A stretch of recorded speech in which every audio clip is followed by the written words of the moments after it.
Assalamualaikum warahmatullahi wabarakatuh. Sebelum mengawali pembelajaran pada pagi hari ini, marilah kita baca basmalah bersama-sama. Bismillahirrahmanirrahim. Nah, selamat pagi teman-teman. Gimana? Masih semangat? Semangat dong, semangat. Kemarin kita sudah belajar mengenai dinasti Fatimiyah. Nah, yang kalian ketahui dari dinasti Fatimiyah ini, mereka membawa paham apa? Ya, betul. Mereka membawa paham Syiah. Nah, ya, betul. Mereka membawa paham Syiah. Nah, keruntuhan dinasti Fatimiyah ini digantikan oleh siapa? Ya, betul. Digantikan oleh dinasti Ayyubiyah. Ya, yang akan kita bahas pada pagi hari ini. Baik, di sini Ibu akan sedikit menceritakan mengenai sejarah dari dinasti Ayyubiyah. Nanti untuk lebih jelasnya atau lebih detailnya dan lebih benarnya, kalian bisa browsing sendiri atau mencari dari berbagai sumber yang bisa kalian akses di rumah. Baik itu sumber internet maupun buku maupun orang yang bisa kalian tanyai. Seperti itu. Nah, sebelumnya kalian apakah tahu siapa pendiri dari dinasti Ayyubiyah ini? Ya, betul. Pendiri dari dinasti Ayyubiyah ini adalah Salahuddin Al-Ayyubi atau nama lengkapnya yaitu Salahuddin Yusuf Ibnu Ayyub. Nah, jadi begini. Sejarah berdirinya dinasti Ayyubiyah ini bermula pada tahun 1174 Masehi. Nah, dinasti ini didirikan oleh Salahuddin Al-Ayyubi atau nama lengkapnya yaitu Salahuddin Yusuf Ibnu Ayyub. Salahuddin Al-Ayyubi ini dulunya itu dilahirkan di Benteng Takrit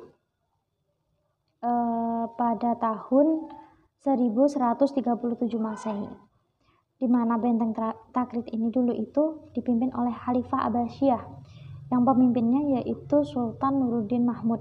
Nah, di sini pada kepemimpinan Sultan Nuruddin Mahmud ini, Benteng Takrit ini berpaham Sunni, maka Salahuddin Al-Ayyubi ini waktu itu mempelajari tentang teologi Sunni di sini selama 10 tahun di lingkungan istana Sultan Nuruddin tersebut. Nah, selain itu Salahuddin Al-Ayyubi juga mempelajari tentang teknik dan juga strategi perang serta politik. Nah, berawal pada Salahuddin Al-Ayyubi menjadi seorang perdana menteri di Mesir. Di situ ia masih menghormati simbol-simbol dan juga paham Syiah pada kepemimpinan atau pada pemerintahan Al-Adid Lidiniyah. Nah, akan tetapi ketika Al-Adid ini meninggal dunia pada tahun 1171 Masehi, Salahuddin Al-Ayyubi mulai mengatakan atau menyatakan loyalitasnya terhadap Khalifah Abbasiyah, di mana Khalifah Abbasiyah ini tadi merupakan suatu khalifah yang berpaham Sunni. Nah, pernyataan tersebut secara formal menandai bahwa kepemimpinan dinasti Fatimiyah ini telah berakhir dan beralih menjadi dinasti Ayyubiyah. Maka di sini bisa ditandai bahwa ini adalah awal kemunculan dinasti atau awal pemerintahan dinasti Ayyubiyah. Meskipun dinasti Fatimiyah ini telah luntuh, akan tetapi Salahuddin Al-Ayyubi tidak menghapuskan lembaga-lembaga ilmiah yang didirikan oleh dinasti Fatimiyah. Akan tetapi mengganti orientasi dari keagamaan yang awalnya Syiah menjadi Sunni.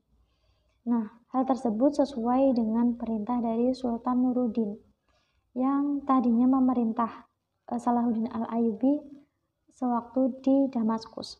Nah,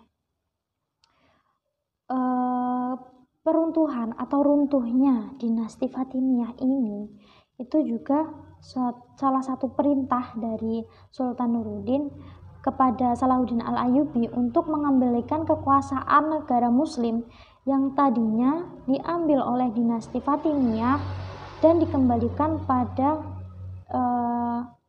Khalifah Abbasiyah, seperti itu.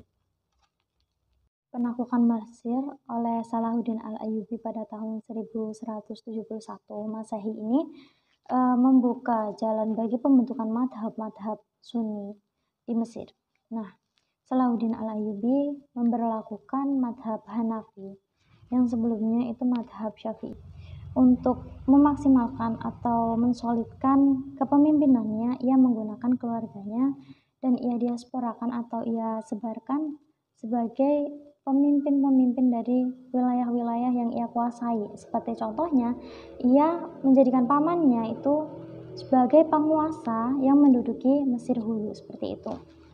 Selain mengalahkan Mesir atau menaklukkan Mesir, Salahuddin Al-Ayyubi ini juga menyatukan Syria dan juga Mesopotamia menjadi kesatuan negara muslim. Selain itu, ia juga menaklukkan Damaskus, Aleppo, dan juga Mosul. Nah, di sini bisa kita lihat bahwa di kepemimpinan Salahuddin Al-Ayyubi ini, Islam sangatlah luar biasa. Dan untuk kekuatan militernya pun juga tidak kalah luar biasa. Karena kenapa? Karena kekuatan militer Salahuddin Al-Ayyubi ini juga dibantu atau diperkuat oleh pasukan barbar Turki dan Afrika. Nah, di sini dia juga membuat tembok di kota Diakiro dan Bukit Mukatam sebagai benteng pertahanan untuk kekuatan militer pada kepemimpinan Salahuddin Al-Ayyubi. Sedangkan dalam hal perekonomian, Salahuddin Al-Ayyubi melakukan kerjasama dengan pedagang muslim di wilayah atau di negara lain. Dengan hal tersebut, pada pemimpinan Salahuddin Al-Ayyubi bisa kita lihat bahwa Islam pada waktu itu mengalami masa kejayaan atau masa keemasan. Nah, mungkin dari sini, dari pembelajaran kali ini, kalian bisa mengambil hikmah atau mengambil pembelajaran dari kepemimpinan Salahuddin Al-Ayyubi ini. Nanti setelah kalian melihat video ini, silahkan kalian tulis biografi Salahuddin Al-Ayyubi dan juga hikmah dari mempelajari biografinya di buku tulis. Nah, untuk penjelasan yang dirasa masih kurang, kalian bisa bertanya lewat kolom komentar. Atau kalian bisa menyampaikan apa yang kalian dapatkan dari melihat video kali ini. Nah, marilah kita tutup pembelajaran pada pagi hari ini dengan bacaan hamdalah bersama-sama. Alhamdulillahirrabbilalamin. Sekian dari Ibu. Apabila ada salah perkataan, Ibu mohon maaf. Wassalamualaikum warahmatullahi wabarakatuh.